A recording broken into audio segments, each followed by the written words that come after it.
ပုံမြင်လေးတစ်ပုဒ်ပြောပြမယ်အဲ့ဒီပုံမြင်ကဘာလဲဆိုတော့ငရေယမမင်းကြီးထံကိုဖုံးတော်ကြီးတစ်ပါးနဲ့ကားမောင်းတဲ့ဒရိုက်ဘာတစ်ယောက်ပေါင်းရင်ဘယ်နှယောက်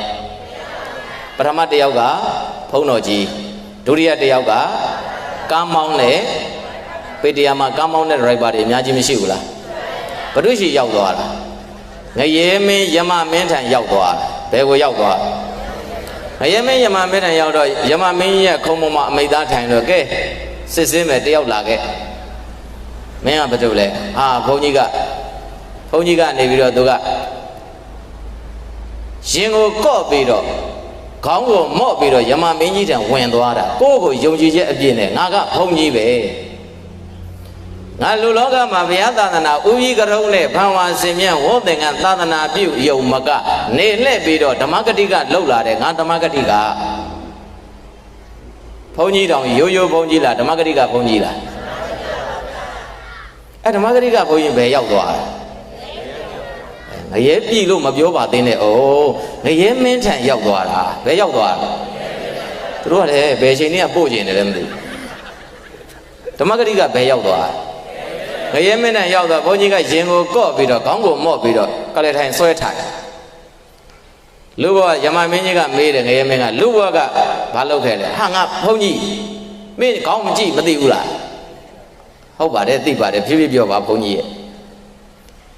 အဲ့ဒီဘုန်းကြီးတော်မှာအရှင်ဘုရားကဘယ်လိုသာသနာပြုခဲ့တဲ့ဘုန်းကြီးလဲငါနေလှည့်ပြီးတော့သာသနာပြုဓမ္မဂတိကလှုပ်လာတာရွာသစ်လည်းတရားသွားဟောတယ်လေကုန်းမှာလည်းဟောတယ်ရန်ကုန်မှာလည်းဟောမှာဓမ္မဂတိကယမမင်းကြီးကိုပြောနေတာကောင်းပါပြီအရှင်ဘုရား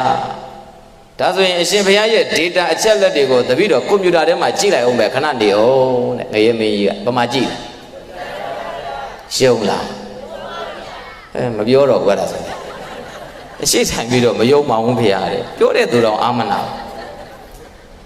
အဲ့ဒါ data အချက်လက်တွေကြည့်လိုက်တဲ့ခါကျတော့အရှင်ဘုရား sorry ပါတဲ့ဝမ်းနေပါတယ်တဲ့ငရဲပြည်စင်းပါတော့တဲ့မင်းဘယ်လိုလုပ်လိုက်တာလဲငါဘုန်းကြီးဓမ္မဂတိကဘာလဲဘုန်းကြီးဓမ္မဂတိကနတ်ပြည်ဘဝမှာလေပြန်လွန်တော်မူတယ်ဆိုတာနတ်ပြည်ကိုပဲဘုန်းကြီးတွေပြန်လွန်တော်မူတာငရဲပြည်စင်းတယ်မင်းကြားဖို့လို့လားဘာဖြစ်လို့ငါငရဲပြည်ရှင်ပြစကားမများနဲ့ခဏအမှထိုင်နေတဲ့ကဲနောက်တစ်ယောက်လာရေးဆိုတော့ကားမောင်းစားနေတဲ့ဘယ်သူလဲဒရိုက်ဘာရောက်ချလာဒရိုက်ဘာတော့သူ့ခင်ဗျာတနာတာဗောငါတော့ငရဲပြည်စင်းရတော့မှနဲ့တူတယ်ငါဒီအင်တာဗျူးမအောင်ရင်ငါကြပြီဟုတ်လားအဲ့ဒါမျက်နှာလေးမှုန်ကုတ်ကုတ်နဲ့မျက်နှာလေးချပြီးတော့လက်တွေတုံပြီးတော့ငရဲမင်း